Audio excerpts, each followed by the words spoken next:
excitement now. So now, so let's start now. Remember, go to the Agile Alarm. Currently, there is no like that. You cannot change the password from the Agile Alarm. Look at it. You cannot change the password here, right? You can forget the password, but you cannot do it, right? That's the user story.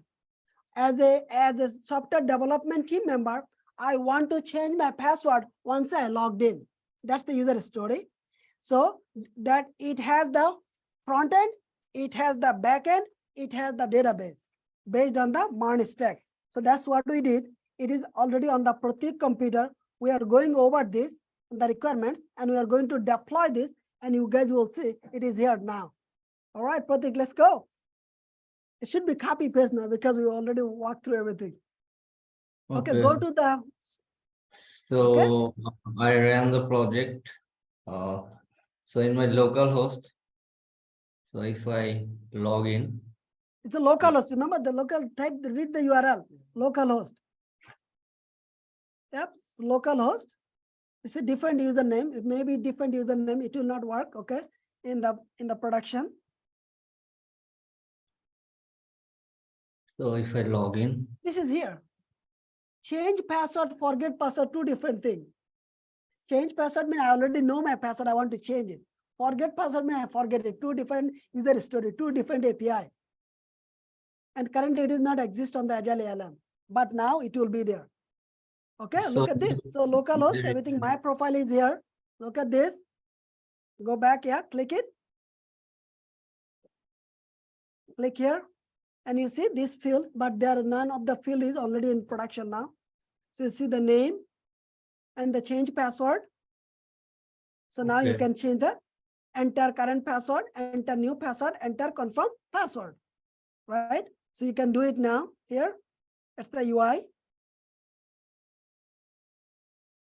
So this, you can do the API testing first, then you can do the UI testing, the UI part as well.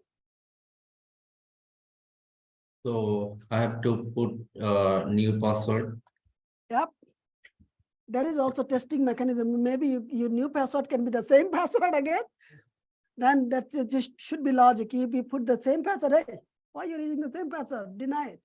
I don't know the logic, but I'm positive he did not put that logic, right? So intentionally, I put a wrong password, like both different password, so it should show me an error. Sure. Like when it saves, then yep. it's doing So that all the password. verification is there. Then correct password, and in the current password, I'm giving the wrong password. Yep. So it's coming from the backend. The password did not match with the current password. So that's all the testing mechanism. That is all the number of test cases they can write, number of testing they can do. Okay. Okay, that's then good. Everything is correct. So if I save, so you can see the password updated successfully. Yep, that is true. Okay, then if I log out. Yep. And then you type with the previous password, it should not work because database is already updated with the new password. That's the you will try to do now. Email ID. So it is my previous password. So it is saying invalid credentials. So Yep. I have used the new password. Okay. So he got it done successfully. Yes. And it is on the local host. Remember, there will be 4 environments: development environment, test environment, staging, and production. We are tired to maintain. We only maintain 2: staging and production. So that's the functionality. So okay, let's go to the yep. So these are the codes I have added for the functionality. Yep. So like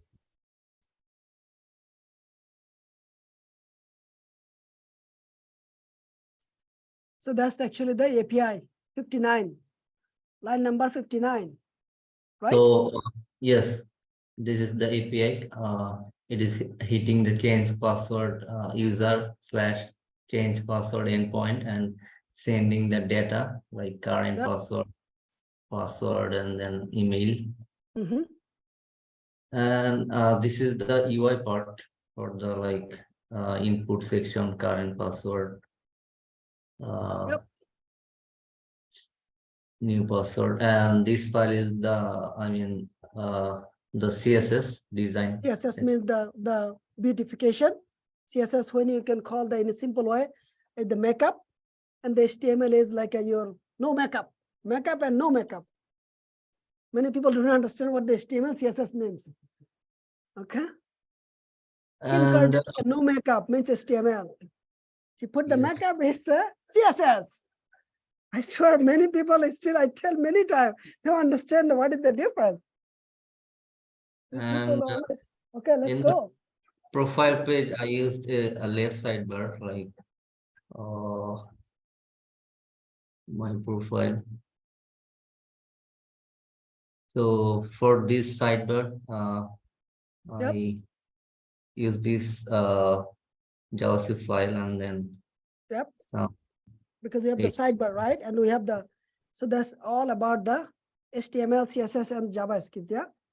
yes, the Name, basic information, change password, change password, yep.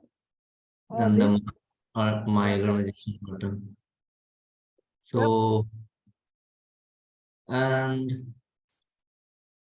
okay, so from the top bar, I added a navigation, my profile, like yes, my profile. So it's yep, the on the top top, bar. So I added like if I go to the top bar file, yep. so Top bar, so there is like the this file is name, the navigation I added for the my yep, profile section. yep. So that's all for the front end. And should I walk through for the backend code base? Sure. Okay.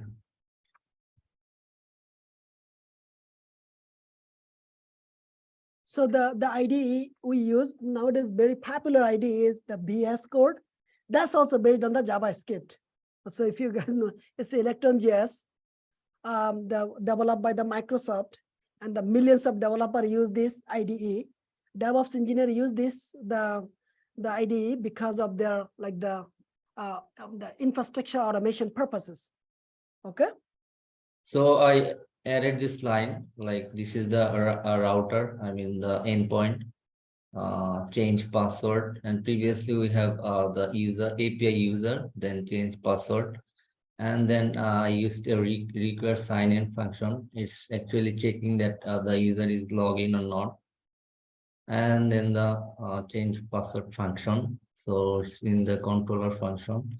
So this is the function change password. So all the logic has been done here. So like I am taking the password, current password from the request body, and just uh, validating the password by a function. So it's a built-in function, and then some error handling. And we are now finding the user by the email. Yep. Because remember the user sign up process is the email.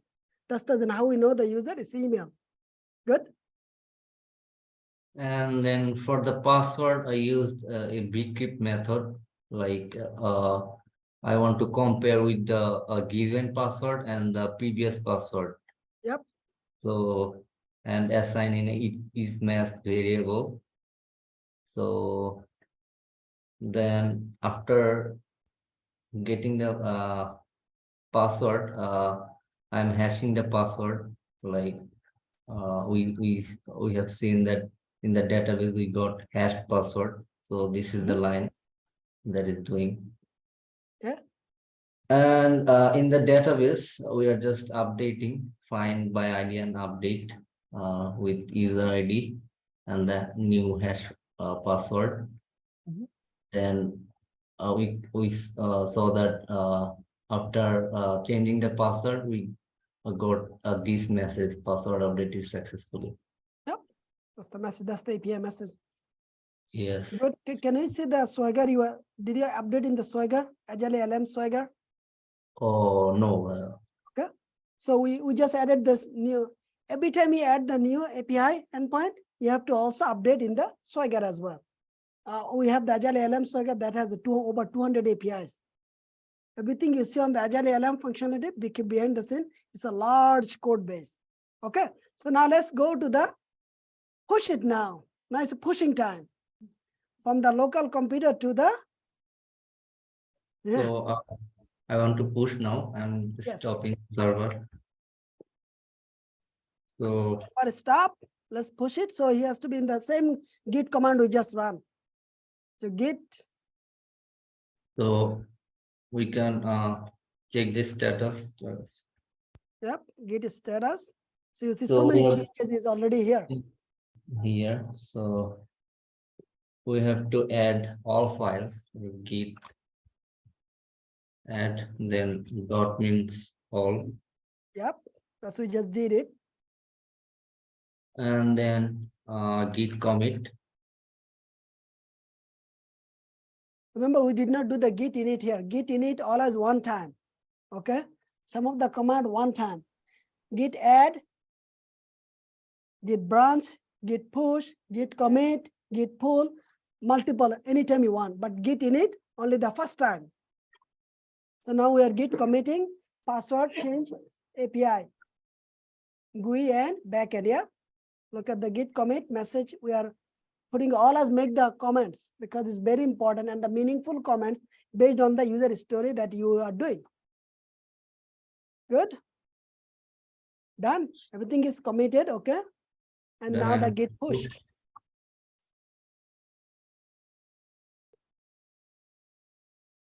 Yep. Push is done. So if I go to my repository, Yep. I can see that one commit ahead. Yep. Commit ahead here. Yeah.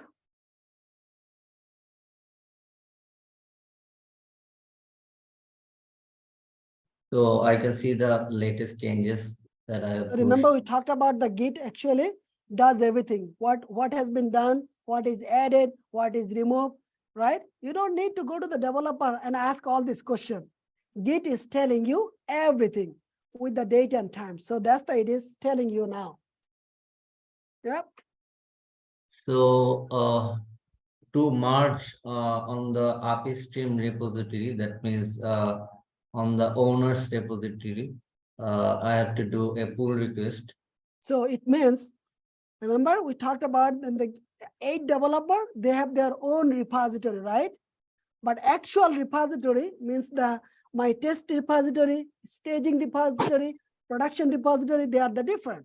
So now we have to, from the developer repository to the test repository or the staging repository, we are going to actually add the code. And this is called the merge. It's called the merge. To do the merge, we have to do the pull request. So let's do that. You create a pull request, new pull request. Then create pull request. Create pull request, yeah. So I can keep this commit, then create pull request. So the pull request has been done. So at this moment, the owner of the project, I mean the repository, he can merge. But as I am also a owner for the project, so I can merge this pull request. So let's do it. Okay, commit. Merge. And this is the part is fully done by the DevOps team. That's their job. Okay, so it is merged with the main branch. So if I go to the code, so In this case, MD Shimul is the owner of this project. So it is merged with the main branch, but it is not merged in the production branch. Exactly. Remember So this? Test, production, staging, all this branch with same code, they have to go to the different, they are representing different environment. And with the different environment, different front end, different back end. Okay, let's yes, go. And we have the BC as well, where also we have the version control as well here. yes. So I Version. have to choose production. So you can see that it is 3 commit behind. So I have to merge like in the production branch to get all the changes. So if I click on 3 commits behind, I can now create a pull request to main branch to production branch. So create pull request. I can just paste the previous commit. Yes. Comments. Yep. So last of all, I have to merge the pull request. So you can see that this branch has no conflict with the base branch. That means it is not conflicting with the code. So I can merge the pull request. From Confirm. merge. Merge means the one code is merging with another code. Remember that, yeah? Yes. So we are done with our pull request and merge. So with this code repo, the CI/CD pipeline has been done with the Jenkins server. Sure. So So the code part is done only. Now the code is all good. Now the last part is deployment. Deployment, this code need to go to the agilealarm.cloud. That's called we are going to the production deployment now. So there is two ways. One is you can log into that server, you can pull the code, and you can do everything manually. But we are going to do actually the automated deployment here. So we are going to the same Jenkins server. so it is running actually. I have to just log in. Oh, it is already running. Because Yes. what is the condition is, anytime you see the new code, there will be trigger. There will be trigger happen. That's what actually happened. And it will push the code itself automatically. And that's what we'll see now. Look at this, it is running. Agile Alarm front end is running now. Yes. We're doing the front end because the back end we already pushed behind the scene to show actually what is called the functionality. So look at this, it's running. Nobody touch anything. It's fully. If you do not have it, then you have to log into the Agile Alarm, the Linux server. You have to pull the code.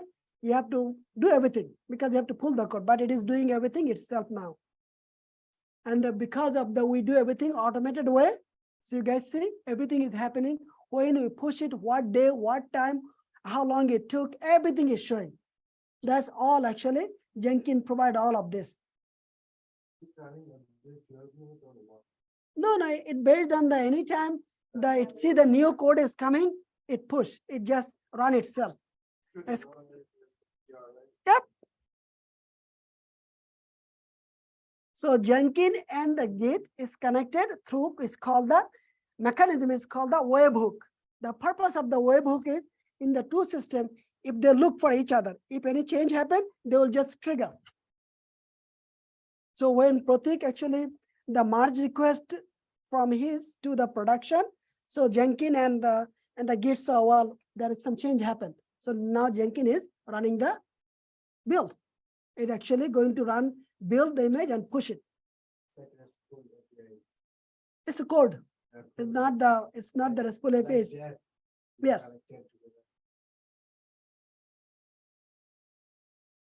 So at this moment, it's a building now, right? It's not the deploying yet. So it's a building now. Yes. And we are using actually the Docker. We are using the Docker container and Docker Swarm. That's actually as is Cloud Ops core, some of the core tools of the Cloud Ops team, they build the app. So after the build is done, then it will deploy, and finally, we will be will be seen on the production. But there is some good news. There will not be any the issues.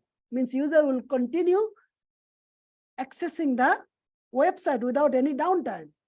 And that's also part of the mechanism of the Docker.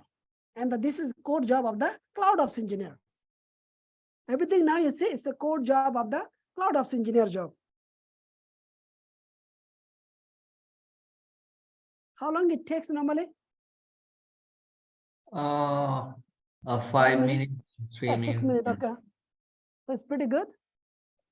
So we can see the previous deployment successfully, and Yep. So you can see it's like the interface. You can see when the pass, when the fail. So all our deployment in TS40, everything is fully automated. No human touch involved. And so what you can see from the Jenkins, from the pipeline, you can see what day it has been pushed, how long it took, what is the process, build image, deploy image, and then all of this can be seen very clearly. And the end of the day, end of the deployment, we also do the clean image as well. So this is actually all the configuration is written by the cloud ops engineer. That's their job, to build the pipeline.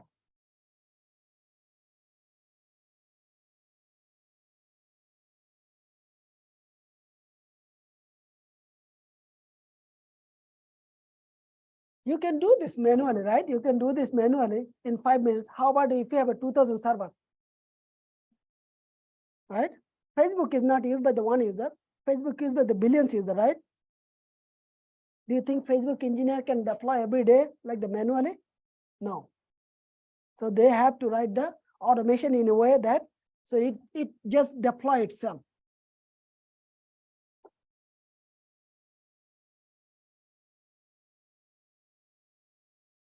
You guys are nice. You guys do not mess with this. We give the same the server to you guys as well. So do not mess with the pipeline. It is not good then. Yep.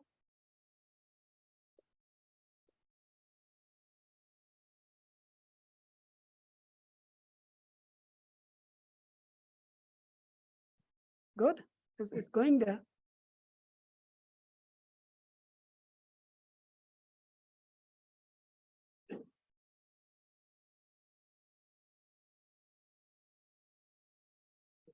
Yep.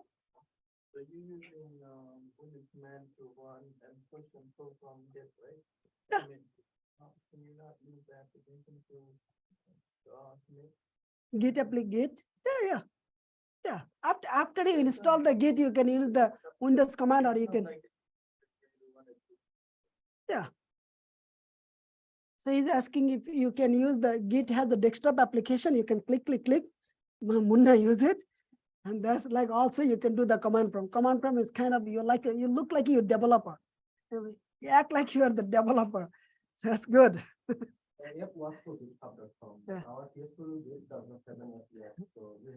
You can use that too. Yep. So here is the issues. If you see during the build, your build server can be slow, your staging environment can be slow, build can be broken. This kind of behavior the DevOps engineer face. So then they have to rebuild again. They have to go through this.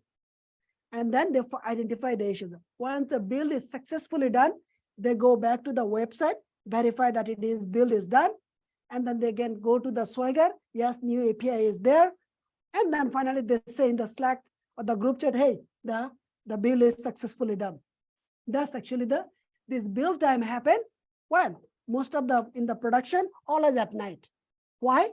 We do that at night because at this time, the low traffic on your system. Okay, so Pratik is 1 minute left, or what is? So build is done. Now deployment is happening. So you guys be able to see agilealarm.cloud, the new functionality. Did Pratik have to do a smoke testing before he had done the something? We have done already behind the scene before we come here. Yeah, we have done the whole week. We have done this work to make this drama. Smoke testing and to make the whole session, we have to work whole week. So every time you file something with master build, Do you have to like run a sanity or something like that? Yeah, it all depends on how the environment is. Yes, you always do your part, right? We tested it is working fine, and then now we are building. Of course, before you never go to the production. Remember, you have to go to the development, test, staging. Everything should be settled down in the lower environment. It means your bug should be identified, your build should be broken, the repository should be broken, your dependency should be broken. Look, because 3 environment, you have to test it thoroughly. You have to deploy it. Final deployment it's a production.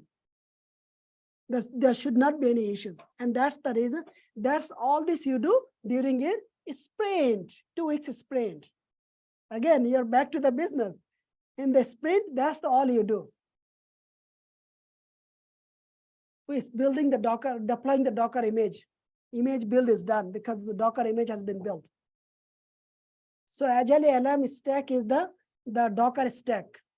Docker file, Docker container, and it's a Docker Swarm. Swarm is the orchestration because we do not have the million of user in the Agile Alarm. So Docker Swarm is doing very well because you guys don't have much issues in the Agile Alarm, right? You guys are able to access it. So deploying image, yeah. So one thing I want to make sure, the front end deployment takes always the longer than the back end deployment. Always remember that. Why? Because front end is all beautification is there. Yeah.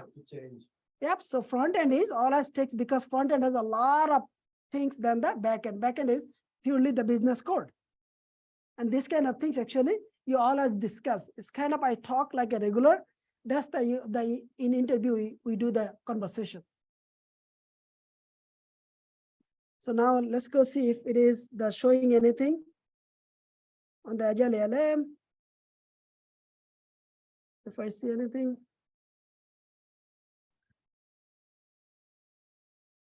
Almost done, guys. This week may be hectic. Every week we are planning to do our weekly deployment here. So you guys will know, you guys never have to ask what is the deployment process. It's better way. It's better way. It's not the good. It should be a plus. See that? Now we are not able to use it because now the project is not found because it's broken. So what do? Before you do the production deployment, you send an email or you send a message to the group that, hey, guys, next 20 minutes, that's the reason you guys need to read the announcement. Next 20 minutes, the system will be down or you will see the slow issues. So please wait for our next heads up. Once your deployment is fully done, now you say, hey, the system is back and normal. If you see any issue, just communicate. So we back to the chat now. So everything is important. Do not say why all of this is happening simultaneously. So it is done. We can check now. Oh, sorry, let's go see. He said it's done. So let's go see. You guys can check on your Agile Alarm now. You should be able to see the magic happen. My magic happened. You see that? My profile is here. You guys change the password. So that's what we do behind the scene every day. See? So you can see it is in the production. So Agile Alarm got the new functionality. Is fully done by the GitHub is used for the code repo. Jenkins was for the build server, and the Docker stack has been used. Docker, the compose, and the Docker Swarm to do everything. Thus, we use for the Agile Alarm, we use the Docker stack. For the TS for you, we use the normal stack. For the IT interview, use the Docker stack. But by the end of April, everything is Kubernetes stack on the AWS. All right, guys, thank you very much. You guys go. I have another workshop.